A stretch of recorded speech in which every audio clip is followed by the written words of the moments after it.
வணக்கங்க.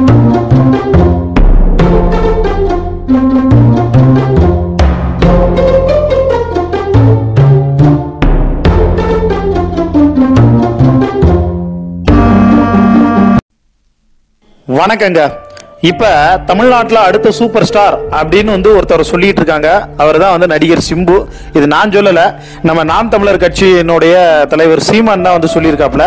அதுக்கேற்ற மாதிரி லைகா ப்ரொடக்ஷன்ல சீமான் பார்த்தனா இயக்கக்கூடிய 3 படத்துல சிலம்பரசன் கமிட் ஆயிருக்கிறதா ஒரு பக்கம் சொல்லிட்டு இருக்காங்க. இந்த சமயம் பார்த்து சிலம்பரசனுடைய ஒவ்வொரு படத்துக்குமே அப்பப்ப எதிர்ப்புகள் வந்தாலும் நிறைய சர்ச்சைகளும் வரும் அப்படிங்கிற மாதிரியே சொல்லலாம். இப்ப சிலம்பரசனை பத்தி புதுசா ஒரு சர்ச்சை வந்திருக்கு. ஒவ்வொரு வாட்டியுமே அவரை பத்தி விதவிதமான சர்ச்சைகள்லாம் வரும். இந்த பாட்டு இப்படி எழுதியிருக்காப்ல, பெண்கள் விஷயத்துல இப்படி வந்திருக்காப்லன்னு ஒவ்வொரு விஷயத்திலுமே வரும். இப்ப புதுசா வந்திருக்கக்கூடிய சர்ச்சை என்னன்னா, பழைய விஷயத்தை தோண்டி எடுத்திருக்காங்க அப்படின்னே சொல்லலாம். மன்மதன் அப்படின்னு ஒரு படம் வந்தது. இவர் அறிமுகமான படம், அதாவது கொஞ்சம் வளர்ந்ததுக்கு அப்புறம் இந்த மனுஷன் அறிமுகமான படம் காதல் அழிவதில்லை.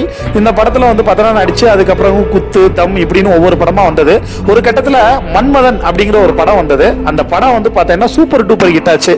அந்த படத்துல நீங்க பார்த்தீங்கன்னா கதை, திரைக்கதை, வசனம், இயக்கம் எல்லாமே சிலம்பரசன் தான் வரும். அவங்க அப்பா டி ராஜேந்தர் அந்த காலத்துல வர்ற மாதிரி இவருக்கு சிலம்பரசன் வரும். நம்ம எல்லாருமே பார்த்தனா உண்மையிலே பரவாயில்ல, சூப்பர், சிம்பு தான் பண்ணியிருக்காரு அப்படின்னு நம்மளும் பார்த்தனா நம்பிக்கிட்டு இருந்தோம். இந்த சமயத்துல என்னன்னா, ஒரு தனியார் யூடியூப் சேனலுக்கும் ஒரு தனியார் தொலைக்காட்சிக்கும் அந்த படத்தோட உண்மையான டைரக்டர் ஏஜே முருகன் பார்த்தனா இன்டர்வியூ பண்ணியிருக்காப்ல. அப்ப அவர் சொல்லியிருக்காப்ல, மன்மதன் என்னுடைய சொந்த கதை.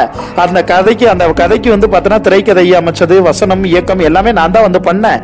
ஆனா நான் பண்ண உடனே சிம்பு அதை பார்த்துட்டு இந்த படம் சூப்பரா வந்திருக்கு, இதுக்கு எல்லாமே என் பேரை போடு, நீ என் பேரை மட்டும் போட்டேன்னா அடுத்த படத்தில் நான் உனக்கு கண்டிப்பா வாய்ப்பு கொடுக்குறேன்னு அவர் என்கிட்ட சொன்னாப்ல.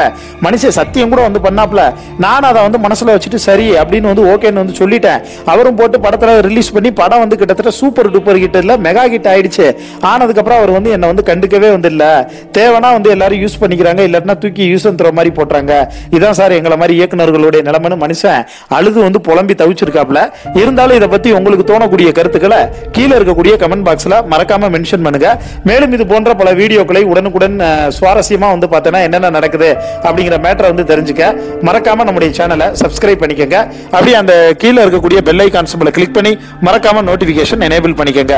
நன்றிங்க, வணக்கங்க.